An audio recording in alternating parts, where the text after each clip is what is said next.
Welcome back to Showreel. This week, Claire and I are reviewing the latest installment in the Marvel Cinematic Universe, Thor: The Dark World. Thor: The Dark World, directed by Alan Taylor, is the 3D superhero action sequel to Thor and continues the continuity of the Marvel films following the Avengers. Let's take a look at the trailer. You must be truly desperate to come to me for help. I wish I could trust you. If you did, you'd be the fool I always took you for. Before the universe, there was darkness, and it has survived. What's gonna happen? I gave you my word. I would return.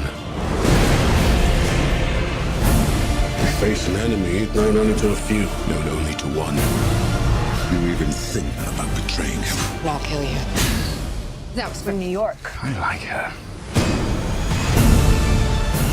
Thor, Your family.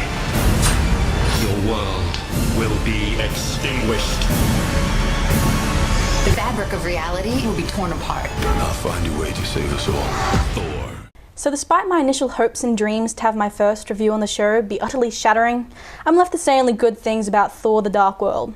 Good things and a few nitpicky things too, but you know, take what you can get. Okay, so I'll break this down into 3 segments: plot, involving character, structure and dialogue, visuals, artistic decisions and the 3D feel, and general stuffs. Without spoiling it, which is kind of hard to do, Thor: The Dark World is basically, you know the part in Disney's Hercules where the Fates are telling Hades the future? Yeah, well, that's it. That's the plot. Wow. In hindsight, yes, that is the plot. Okay, maybe Thor: The Dark World might have been a bit too simplistic. Anyway, I'm getting off track. Thor is called upon to protect the 9 realms after a really super dodgy and exposition-heavy prologue about dark elves and their quest to return the universe into the original darkness. Let's not get into the scientific credentials of this being true because I could keep you here all night. And yeah, I'm on a tangent again. Anyway, you don't need a bachelor in film to tell you how this film ends. The fact that I currently am studying a bachelor in film doesn't help me not spoil the ending for you either. You get the drift. Or you don't, whatever, this is my first review. Don't look at me like that. Now, I'm the type of person who laughs in the movie when the protagonist gets punched in the face. So for anyone who has seen Thor: The Dark World, you know I enjoyed it, fervently. For anyone who hasn't, this film was fun and violent. Truth be told, I liked it more than the first one, though that's not saying that much.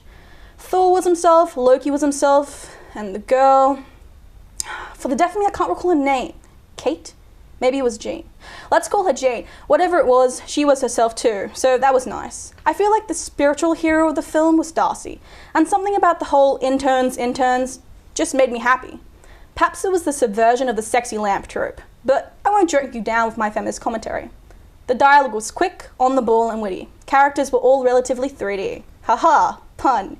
Yes, hate me. It only makes me more powerful. I thought the humor in this was really hit the spot, but then again, I laugh at people in pain, so maybe it only hit some of the right spots. Haha, more puns. I hope you appreciate this. The structure felt a bit squicky. Was that prologue honestly necessary? When you see it, you'll know what I'm talking about.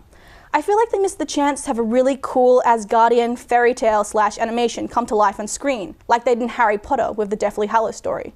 Wouldn't have been amazing? Jane asks, WTF is going on? And the Allfather flicks open a damn fairy tale book and we get this violent, saturated, animated book and Thor going, ah yes, I used to love it when Mother told this one. But no. Instead we got a prologue reminiscent of every other Resident Evil prologue catch-up that fills you on and what happened in every other Resident Evil film. Annoying, not to mention condescending. If they had little tidbits splashed about in the story every now and then, the audience, namely me, would have felt smarter piecing everything together. Instead, they're like, here, have a slab of exposition. Let me explain you the plot. And do you want me to hold your hand when you cross the road? No, no, no. Visually? Hells yeah. I mean, as a film student, I just sat there staring for a while. I get picky with the little things, like, was that shot honestly necessary? Why did they get so much coverage of this scene? And so little for this one? Man, do these guys even know the rule of thirds? Is that shot out of focus? Is that static green I see? Anyway, I'm going to stop with the film talk. Visuals were good, art department was fairly nice. But by the Allfather, who was on continuity, the amount of incongruities I counted during that film could make Count Dracula from Sesame Street faint from exhaustion. But yeah, maybe it's just me. I pay far too much attention to the small stuff. I do have to say though, sometimes the CGI looked like cartoons. Like, yeah, okay, that's what CGI practically is, but there's a difference between something that looks like a cartoon and something that looks like a person. Sometimes this film didn't understand the line between the two things. It reminded me a lot of the CGI from The Hobbit. So if you don't mind some unbelievable CGI spliced in with a hero who gets punched in the face, then this is your film.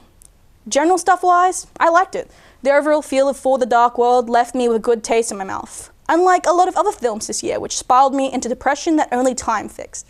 I had fun watching it. I laughed, I had a good time, and the only thing going through my head that wasn't what I have already mentioned was, now that's thinking with portals. I give it 1 Rainbow Road out of 9 realms. What did you think, Claire? Thanks, Jasmine. I really enjoyed Thor: The Dark World. Visually, it looks cool. The costumes, set and special effects were all pretty amazing, as has come to be expected from the Marvel movies. The storyline was pretty enjoyable too.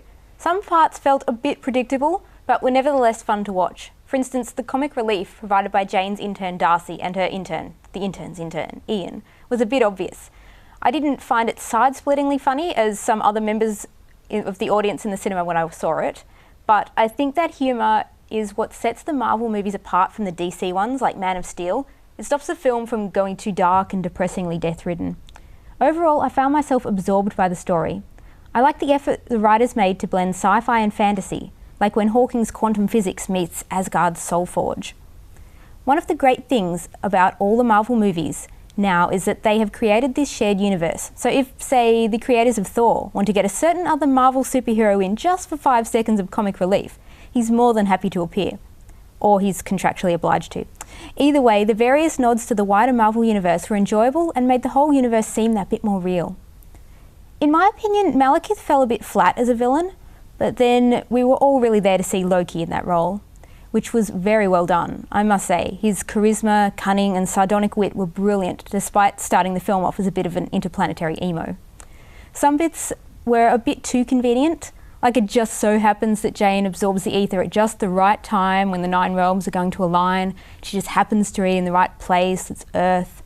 And the nefarious dark elf Malekith awakens at just the right time to put his evil plan involving the ether into effect. If only there was some way of stopping him.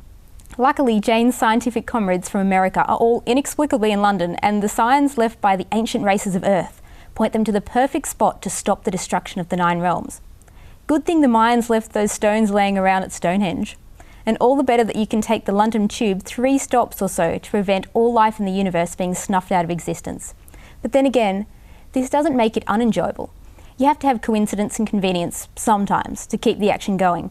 And it's not like Thor is the first to take advantage of this. I mean, the Doctor always turns up on any given planet at precisely the right time to save the day. Fortunately, all of these planets seem to be in Cardiff, but that's for another discussion. I will say this though, he looks good in a fez.